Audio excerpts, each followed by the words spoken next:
cavaleiro preso na armadura. Uma fábula para quem busca a trilha da verdade. Robert Fisher. Capítulo 1. O dilema do cavaleiro. Há muito tempo e numa terra muito distante, vivia um cavaleiro que pensava ser bondoso, gentil e amoroso. Ele fazia tudo que um cavaleiro bondoso, gentil e amoroso faz. Lutava contra inimigos que eram malvados, grosseiros e odiosos. Matava dragões e resgatava donzelas formosas em apuros. Nos períodos em que não havia muito o que fazer, ele tinha o terrível hábito de resgatar donzelas, mesmo quando elas não queriam ser resgatadas. Por isso, embora muitas damas lhe fossem gratas, outras tantas estavam furiosas com ele. Isso, no entanto, ele aceitava filosoficamente. Afinal de contas, não se pode agradar a todos. O cavaleiro era conhecido por sua armadura. Esta refletia raios de luz tão claros que, quando o cavaleiro partia para a batalha, os aldeões podiam jurar que tinham visto o sol nascer no norte ou se pôr no leste. E ele estava sempre cavalgando para batalhar. A mera menção de uma cruzada, o cavaleiro avidamente vestia sua armadura brilhante, montava em seu cavalo e partia em qualquer direção. Tão ávido estava, na verdade, que algumas vezes cavalgava em várias direções ao mesmo tempo, o que não é proeza das mais fáceis. Por anos a fio, esse cavaleiro esforçou-se para ser o cavaleiro número 1 de todo o reino.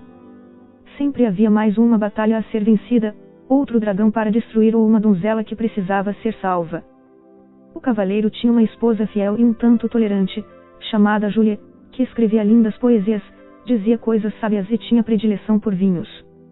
Também tinha um filho jovem de cabelo dourado, chamado Christopher. O cavaleiro esperava que, um dia, seu filho viesse a se tornar um corajoso cavaleiro. Julia e Christopher pouco viam o cavaleiro, pois quando não estava no campo de batalha, matando dragões ou resgatando donzelas, estava ocupado experimentando a armadura e admirando o lustre dela. Com o passar do tempo, o cavaleiro tornou-se tão enamorado de sua armadura, que começou a usá-la para jantar e muitas vezes para dormir. Algum tempo depois, ele nem mais se importava em tirá-la. Pouco a pouco, sua família se esqueceu de sua aparência sem a armadura. Às vezes, Christopher perguntava à sua mãe como era seu pai. Então, Julia levava o menino até a lareira e apontava para um retrato do cavaleiro, acima dela. "Olhe o seu pai", ela suspirava. Uma tarde, enquanto contemplava o retrato, Christopher disse à sua mãe: "Queria poder ver o papai em pessoa." "Você não pode ter tudo", exclamou Julia. Sua impaciência aumentava por ter apenas uma foto para lembrar o rosto de seu marido, e ela estava cansada de ter seu sono perturbado pelo ranger da armadura. Quando estava em casa e não totalmente envolvido com a armadura, o cavaleiro costumava proferir monólogos sobre seus atos de heroísmo. Raramente Julia e Christopher conseguiam lhe dirigir a palavra. Quando o faziam, ele os interrompia, fechando a viseira ou indo abruptamente para a cama. Um dia, Julia desafiou o marido. "Penso que você ama essa armadura mais do que a mim." "Isso não é verdade", respondeu o cavaleiro. "Será que não a amo o bastante? Eu a resgatei daquele dragão e a coloquei neste elegante castelo com pedras de parede a parede." "O que você amou", disse Julia, mirando através da viseira para poder ver os olhos do cavaleiro, "foi a ideia de me resgatar. Você não me amava de verdade naquela ocasião e não me ama de verdade agora." "Eu amo você de verdade", insistiu o cavaleiro, abraçando-a desajeitadamente em sua armadura fria e dura, e quase quebrando as costelas dela. "Então tire essa armadura para que eu possa ver quem você realmente é." Ela exigiu. "Não posso tirá-la.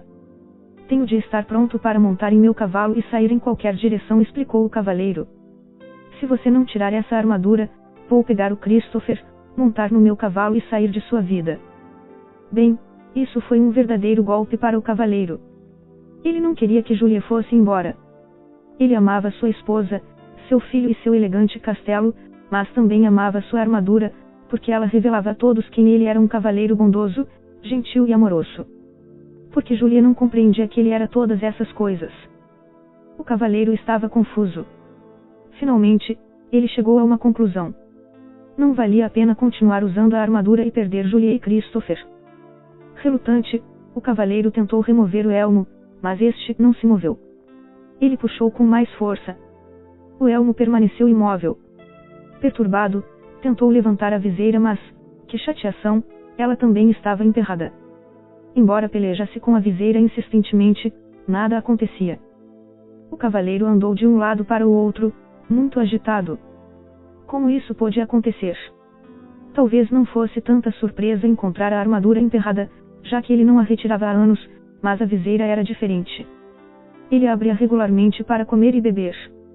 Ora, ele a levantara naquela mesma manhã para um desjejum de ovos mexidos e carne de porco. De repente o cavaleiro teve uma ideia. Sem dizer para onde ia, correu à oficina do ferreiro, que ficava no pátio do castelo. Quando lá chegou, o ferreiro estava modelando uma ferradura com as próprias mãos. Seu ferreiro, disse o cavaleiro, estou com um problema. Você é um problema, senhor, zombou o ferreiro, com seu tato de sempre.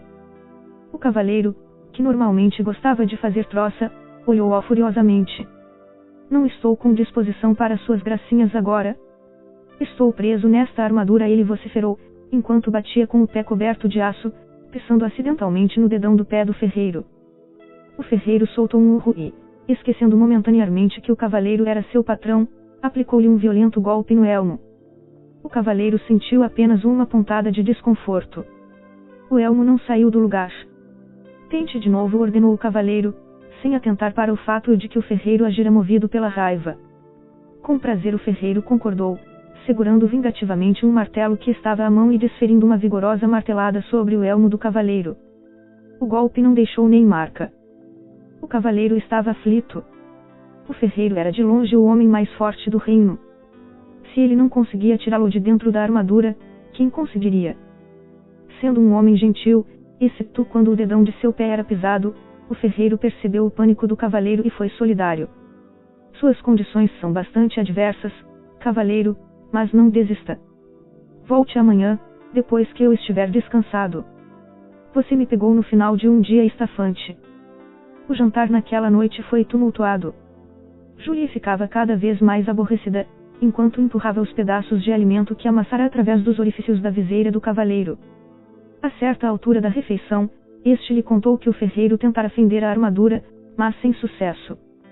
Não acredito em você, seu desmiolado rangente, ela exclamou, esmagando contra o elmo prato de pombo cozido cheio até a metade. O cavaleiro nada sentiu. Somente quando o molho começou a pingar diante das aberturas para os olhos na viseira foi que se deu conta de que tinha sido golpeado na cabeça. Ele também, à tarde, mal sentira a martelada do ferreiro. Ao pensar sobre isso, percebeu que a armadura realmente o impedia mesmo de sentir muita coisa, e ele a usava há tanto tempo que tinha esquecido como era a vida sem ela. O cavaleiro estava chateado porque Julie não acreditava que ele estava tentando retirar a armadura. Ele e o ferreiro haviam tentado, e continuaram empenhados nisso vários dias seguidos sem obter sucesso. A cada dia, o cavaleiro ficava mais desanimado e Julie mais distante. Finalmente, ele teve de admitir que os esforços do ferreiro eram em vão. O homem mais forte do reino, realmente, não consegue nem dar conta desta sucata de aço. O cavaleiro gritou frustrado. Quando o cavaleiro voltou a casa, Julie desentendeu-se com ele. Seu filho não tem mais do que um retrato como pai, e eu estou cansada de falar com uma viseira fechada. Nunca mais vou lhe dar comida pelos buracos dessa coisa nojenta. Esse foi o último naco de carneiro que amassei. Não é culpa minha, se fiquei preso nesta armadura. Eu tinha de usá-la, pois só assim estaria sempre pronto para a luta.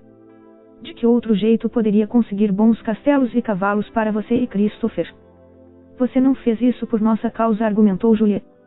Você fez isso para você mesmo. O cavaleiro sentia o coração partido, porque sua mulher parecia não amá-lo mais. Ele também temia que, se não tirasse logo a armadura, Julie e Christopher fossem embora de verdade. Ele tinha de tirar a armadura, mas não sabia como fazê-lo. Ele descartava uma ideia após a outra, achando que não iriam funcionar. Alguns desses planos eram sem dúvida perigosos. Sabia que qualquer cavaleiro que pensasse em retirar sua armadura derretendo-a com uma tocha, congelando-a pulando no fosso enregelado que circundava o castelo ou explodindo-a com um canhão precisava muito de ajuda. Em algum lugar, deve haver alguém que possa me ajudar a retirar esta armadura, ele pensou. É claro que iria sentir falta de Julie, de Christopher e de seu elegante castelo. Ele também receava que, na sua ausência, Julie pudesse se enamorar de outro cavaleiro, algum disposto a retirar a armadura na hora de dormir e a cumprir seu papel de pai para Christopher. Todavia, o cavaleiro tinha de partir. Então, certa manhã bem cedo, montou no seu cavalo e saiu cavalgando. Não ousou olhar para trás, com medo de que pudesse mudar de ideia. No caminho de saída da província, o cavaleiro parou para se despedir do rei, que era muito bom para ele. O rei vivia num imenso castelo situado no topo de uma colina, numa região afortunada. Ao atravessar a ponte levadiça e entrar no pátio, viu o bobo da corte sentado de pernas cruzadas, tocando uma flauta de bambu. O bobo era chamado de Bolsa Alegre, porque trazia nos ombros uma linda bolsa com as cores do arco-íris, repleta com toda espécie de objetos que faziam as pessoas sorrir ou sentir alegria. Havia cartas estranhas que ele usava para prever o futuro, pontas de cores brilhantes que ele fazia aparecer e desaparecer e algumas marionetes pequenas e engraçadas que manipulava para jocosamente insultar suas plateias. Oi, Bolsa Alegre, disse o cavaleiro. Vim me despedir do rei. O bobo olhou para cima. O rei saiu pelo mundo afora. Não há nada que ele possa lhe dizer agora. Para onde ele foi? Perguntou o cavaleiro. De uma nova cruzada, foi cuidar. Se esperar por ele, irá se atrasar. O cavaleiro ficou desapontado por não encontrar o rei e chateado por não poder unir-se a ele na cruzada. Oh, ele suspirou, posso morrer de fome dentro desta armadura, se o rei demorar a voltar. Talvez eu nunca o veja novamente. O cavaleiro sentiu claramente como se afundasse na cela, mas, é claro, sua armadura não permitiria que isso acontecesse. Bem, se não é você uma triste visão. Nem todo seu poder pode mudar a sua condição. Não estou achando a menor graça nessas suas rimas debochadas, vociferou o cavaleiro, rígido em sua armadura. Será que você não pode, ao menos uma vez, levar a sério o problema de alguém? Com uma voz clara e lírica, Bolsa Alegre cantou. Problemas nunca me deixam balançando. São oportunidades que estão chegando. Você cantaria uma diferente canção, se fosse você que estivesse entalado aqui dentro, resmungou o cavaleiro. Bolsa Alegre retrucou. Estamos todos presos em algum tipo de armadura. Apenas mais fácil de encontrar é a sua. Não tenho tempo para ficar aqui ouvindo suas besteiras. Tenho de encontrar um jeito de me livrar desta armadura. Com isso, o cavaleiro cutucou sua montaria com o joelho para seguir em frente, mas Bolsa Alegre o chamou. Cavaleiro, existe alguém que pode lhe ajudar, trazer seu verdadeiro eu para diante do olhar. O cavaleiro fez seu cavalo parar e, excitado, voltou-se para Bolsa Alegre. Você conhece alguém que pode me tirar desta armadura? Quem é essa pessoa? O mago Merlin você precisa encontrar, então descobrirá como se libertar. Merlin. O único Merlin de quem ouvi falar foi o grande e sábio mestre do rei Arthur. Sim, sim, sua fama tem esse apreço. Esse é o único e mesmo Merlin que conheço. Mas não pode ser, exclamou o cavaleiro. Merlin e Arthur viveram há muito tempo. Isso é verdade, mas ele está vivo e bem. A morada do sábio fica nas florestas além. Mas são tão vastas essas florestas, disse o cavaleiro. Como o encontrarei por lá? Bolsa Alegre sorriu. Dias, semanas ou anos, nunca se sabe ao certo. Quando o discípulo estiver pronto, o mestre estará por perto. Não posso esperar que Merlin apareça. Vou sair no encalço dele, disse o cavaleiro. Agradecido, ele esticou o braço e apertou a mão de Bolsa Alegre, quase esmagando os dedos do bobo com sua manopla. Bolsa Alegre soltou um grito. O cavaleiro rapidamente largou a mão do bobo. Desculpe, disse o cavaleiro, enquanto Bolsa Alegre esfregava seus dedos doloridos. Quando da armadura você se livrar, a dor dos outros também sentirá. Já foi. Disse o cavaleiro. Ele girou o cavalo e, com esperança renovada no coração, saiu a galope em busca de Merlin.